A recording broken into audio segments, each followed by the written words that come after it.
All right, Jesse on Fire, welcome back to the channel. Now, I just got done doing this Mike Perry video. People are really fired up, real fired up. Lots of good things in there, and then some people in the comments that, just yap. It's really funny. It's amazing how people will say things to you online where you're like, man, unsurprisingly or surprisingly, no one has ever said anything like that to me in person.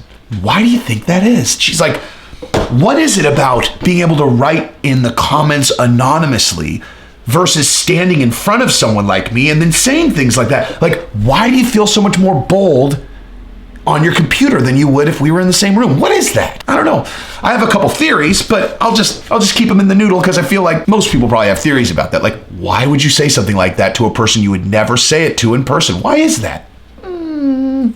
I wonder. So here's a good policy for the comment section. Think to myself, would I say this to this guy in person? I mean, I don't even know how big he is. Even if he was like, let's say I was 5'4", would you say that to me in person? Just gauging me as a human being? I'm not 5'4", by the way. But if I was, if you wouldn't, then just save it. I don't have a lot of respect for people who say things online that they wouldn't say in person. Like minimal to zero respect for that. So you're not surprising anyone with your, or impressing anyone with, this guy said he would beat up Mike Perry. What an idiot. Yeah, I did not say that. What I said is the guy behind the camera who says, touch her again, is a moron who I would be a much more worthy adversary than, because how do I know that? He's behind the camera. He's filming and then talking trash behind a camera from 20 feet away.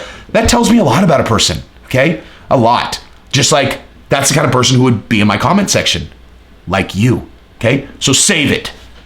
Anyway, so today we're going to talk about UFC 251 and we're going to do a breakdown. Now, if you like the channel, subscribe and ring the bell. I bring fire like this all day long. I got a comment from someone who was like, Jesse, I love your content. You know what would be awesome is if you kind of, you positioned yourself where you were a little bit more relaxed, like lean back and chill. And I was like, listen, man, I don't feel comfortable sitting like that. I am not a sit back and chill guy. It's just not who I am. But thanks for the suggestion. I love you. That is a comment I respect it. Okay. Anyway, so we're going to go through the fights that I care about and the fights that I'm going to actually bet on here. Okay. So right off the bat, subscribe and ring the bell. All right. So the main card, we have Paige Vanzant versus Amanda Ribas. Now, this is the easiest fight to call ever. And I don't even need to watch any tape on Amanda Ribas. I don't need to watch any tape on Paige Vanzant. I don't need to watch anything.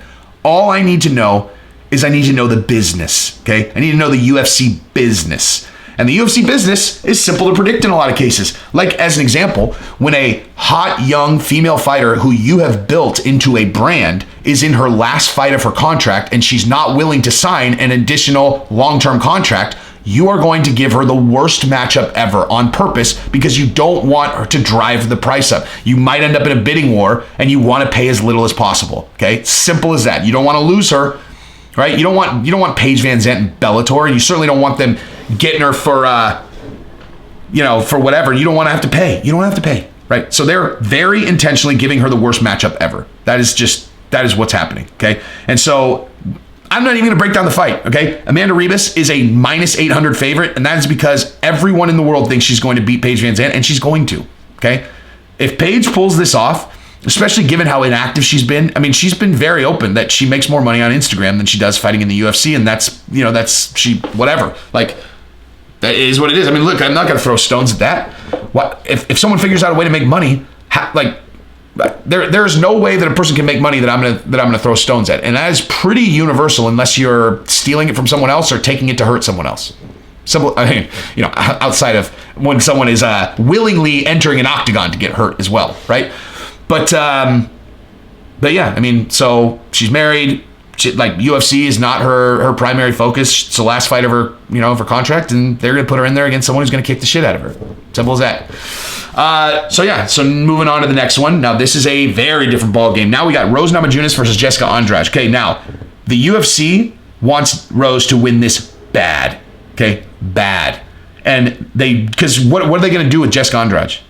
Right? If Jessica Andrade wins, she already got obliterated by Weili, right?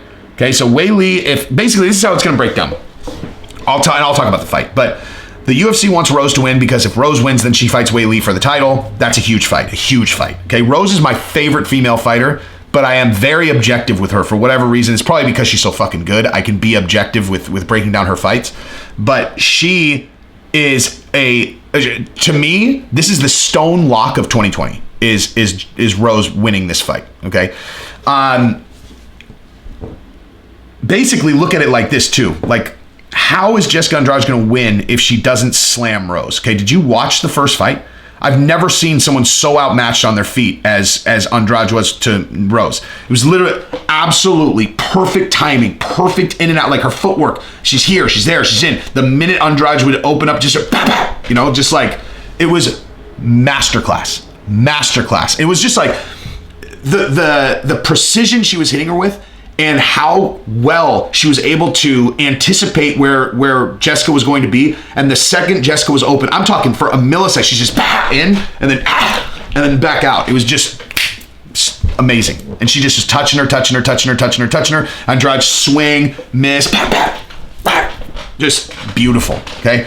Then the first time that she got picked up, she threw the Kamaru on her, and she held it on the way down, and that didn't allow Jessica to it put her in a position where she almost was able to submit her as soon as she hit the ground. She tried to do the exact same thing the second time, and Andrade dropped her on her head and knocked her unconscious. So I'll say this. Had I seen that video of the guy who did the flying armbar, landed on his head, broke his neck, and got paralyzed, if I had seen that before this Rose Namajunas fight against Andrade, I would have been horribly terrified. I mean, like, because anybody who's seen that fight, I mean, if you guys have seen that, I'm not going to actually put it in this video because it's really, really disturbing and gnarly. But it's a grappling match, and this guy, grabs this guy's arm, goes inverted and does a flying arm bar, but he lands on his head, and you hear it crack, and he is immediately paraplegic because you watch his body just go completely limp, and he screams. He screams in a way where you associate that noise with someone moving and writhing in pain, and he's completely still. Like, where his body, it's very clear that he's paralyzed. Like, he's dead still, and he's screaming like a person who should be rolling around. There's something about the juxtaposition of those two things that is really, really horrifying to watch. It's like when, just to, jump into outer space, literally, it's like when you hear people talk about UFO sightings, that the thing that they all of them universally note is they're like, it didn't make a sound. It's like there's something about looking up and seeing something that's flying, making zero noise. It's a gigantic thing moving that you're like, it breaks your brain. And that was kind of the experience I had watching that flying armbar. But Rose, that would have been super scary. But bottom line is, Rose is a better fighter than Jessica Andrade. And if you watch the UFC countdown, oh my gosh, I've never seen a bigger gap between two fighters' preparation. It's like Jessica Andrade looks like, she's like, yeah, let's take our dogs for a walk. And then she gets in there and she's doing these drills that are like slow and like, let's lift this in the door. And then they go to Rose's camp, and she looks like a murder machine. Like, so focused, and she's happy, she's focused. Pat is in there. Pat looks clear-eyed. I noticed that Pat looks very clear-eyed in that video. Like, he looks like he's on it, dude. He looks like he is on it for this fight. He was inspiring, actually. Like, he would be a good coach. Like, I could train with him. Like, I would be very motivated to train under him. I wouldn't have expected that, to be honest. But yeah, she's like, you can just see there is a huge gap in the approach to these fights, at least from what I can tell on the mental side. Like, Rose looks ready. So that's why she is literally my stone cold lock of 2020. But don't bet on her just because I said it. Don't bet on her just because I said it. All right, now we got Petr Yan and Jose Aldo. Okay, so here's the deal. This is what I believe about this fight. I think that the entire world thinks Petr Yan is going to win. And I think that this is a way tighter fight than people are giving it credit for. And I'm going to also tell you this, okay? There is a parlay that exists in these next few that is a 30-1 if you hit it, and it can win, okay? And I'm, spoiler alert, it's picking the underdog in all three of the championship fights. And if you think if you think that's not possible, you're wrong, okay? Like, you're wrong. Every one of these fights is way closer than people are giving it credit for. As a matter of fact, I think Holloway is just the favorite. And I'll tell you why when we get there. Anyway, So the Aldo versus Peter Yan fight is a very interesting one. These guys are actually very similar fighters, right? Both of them are really patient, explosive. I think that something that I've talked about on this channel a lot, well, at least recently, is about how when guys win the belt, they change the way that they fight because they're protecting their pay-per-view points, right? So people think that think about guys who go on really long runs, right? Really long runs, like GSP, Jose Aldo, Anderson Silva, guys like that, right? Who went on really long runs. It's like, oh, John Jones. And then at a certain point, it seems like they start going to decision a lot, right? Jose Aldo for sure, John Jones for sure, GSP for sure. And it's kind of like, what's going on? And it's like, and people kind of interpret that it's like them just trying to hold on to the belt. And it's that, but it's not just about the belt. Like, they literally make so much more money if they have the belt. It's unbelievable. So like, this is a job. Like, people who watch this like, oh man, it's about the glory, get out there, get those knockouts. Like, yeah, you should definitely do that because that elevates your status in your career, etc., your profile. But once you hit the pinnacle, what your goal is as a man and a father is to make as much money as possible, right? Like, the glory's there. You're already the champion, so you're protecting it, right? It's a different thing, and you're protecting that, that pay-per-view piece. And Jose Aldo, kind of got into that mode when he was the champion at 145. So then even when, he kind of hit his skid, people don't think of him as a finisher. He's a finisher, man. He used to finish everybody. I mean, he's a bone crusher, man. The first time I saw him fight was at a WEC fight in San Diego, probably in like 2007. And he knocked the dude out with a flying knee in like the first 20 seconds and then ran up into the rafters. It's awesome. I became a Jose Aldo fan before he was the champion in WEC. So, Peter Yan is patient and he's got titanic power. He's one of those guys that looks like he's hunting you, Like, everybody squares up the same, like you square up and it's kind of like, and there are certain guys that you can see that what they're doing in their mind is they are literally like in their mind, it's like, I'm going to knock you out. And I'm looking for my angle where I can, because then when they explode, it's not like tat, out. It's like, and you could see the guys that are putting the heat behind it where they're like, I'm going to put somebody's lights out. Like, I'm going to knock them unconscious. That's what my goal is. I'm going to do it. It's going to happen. That is what the end result of this fucking fight's going to be, right? And Peter Yan is definitely one of those guys, right? He's a headhunter, a killing machine. So, he trains out of AKA in Thailand apparently, and it's an incredible camp. And obviously Jose Aldo has tremendous stand-up. I honestly have a really hard time picking this fight. And I mean, I know, like I said, I know everybody's picking Peter Yan. I'm betting on Jose Aldo because he's a huge underdog, and I think it's way closer than people are giving it credit for. Listen, Marlon Moraes is a knockout artist. Jose Aldo nullified him, but at the same time, very different. Marlon Moraes is very different than Peter Yan. A very different type of fighter. Marlon Moraes, equally likely to knock you out, but just not really the same. I could talk about that another time. But anyway, so, if I have to make a pick, like I said, I am very split on who I think is going to win this fight. And so I'm taking Jose Aldo because the odds are way better. Then you got Volkanovski versus Max Holloway. Okay, so this is the one that I think literally every single person that I've talked to is picking Volkanovski to win, and I'm picking Holloway, and I'll tell you exactly why. So in every fight that I've ever seen Max Holloway take on, he has had the exact same strategy 100% of the time. Okay, he knows that at 60-70% he can keep up exactly with anybody, right? Like, they're going 100%, he's going 60-70, and so he approaches these 5-round fights where in the first 2 rounds he's just going to hang with them. Like, he's just going to let he'll let them have a little bit of success. He's going to just hang with them because he's going 60-70%, right?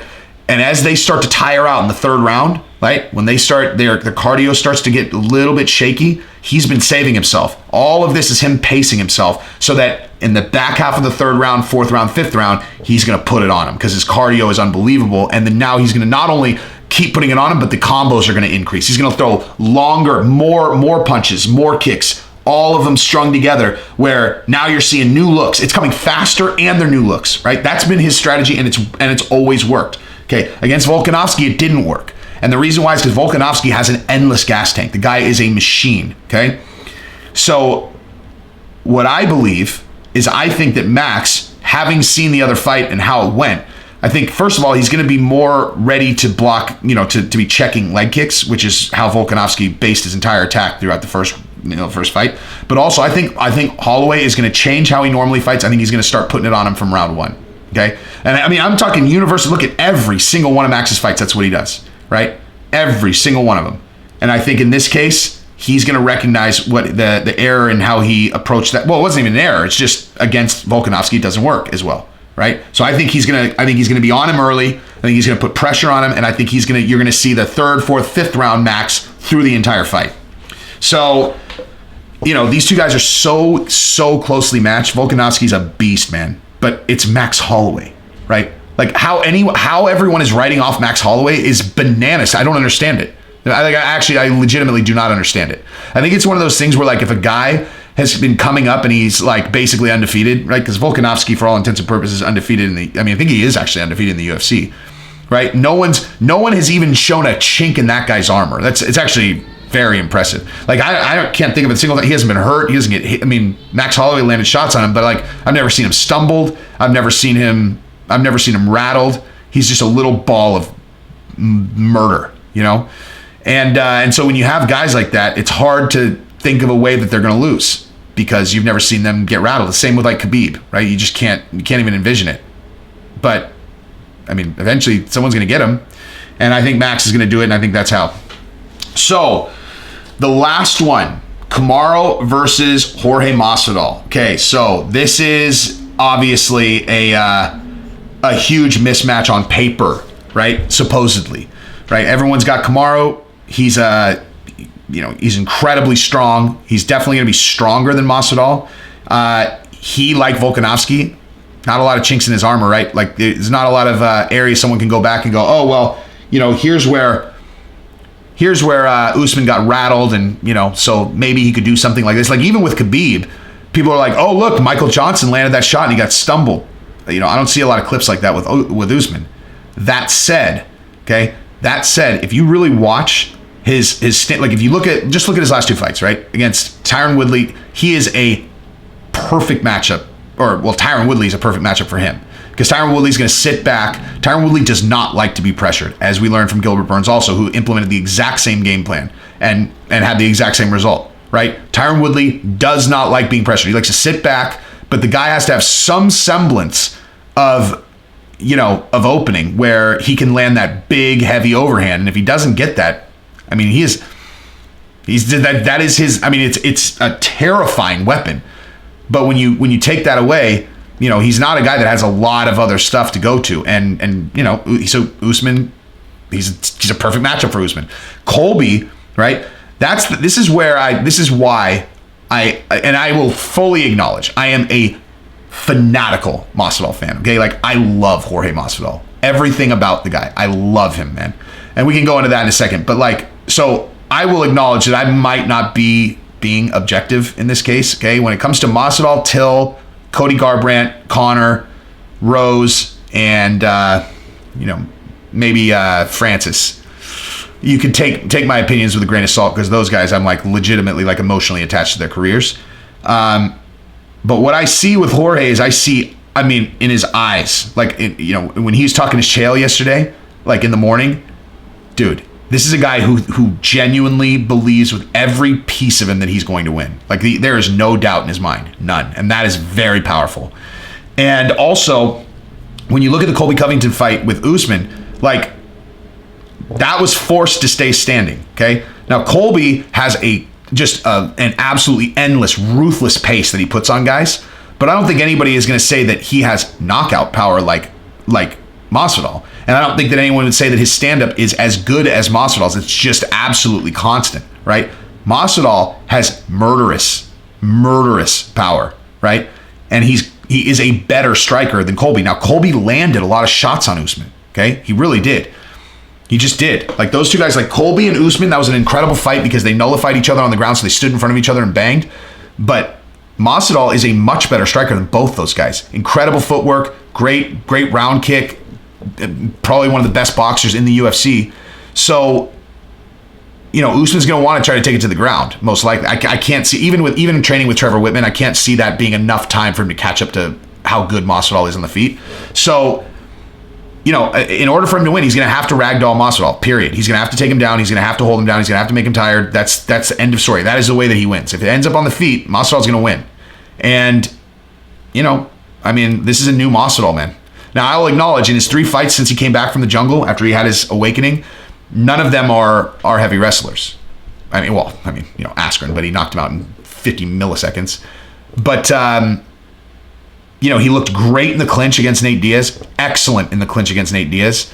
And traditionally, Nate Diaz does really well in the clinch. And the other thing that I noticed about Masvidal is he's excellent with game planning, okay? Now, I saw Chael make the most ridiculous video the other day about how game plans is a myth. Right? Like, guy, what's this game plan? You got your skills, they got your skills, you go in, you fight. I was like, now, again, for the record, I love Chael. Like, this channel is a result of Chael's fan questions, honestly. Like, I started doing fan questions and sending them in, and I was like, and I would watch them back, I'm like, I'm doing this better than anybody. I'm doing, or as good as anybody. I'm gonna start a channel. Why would I not?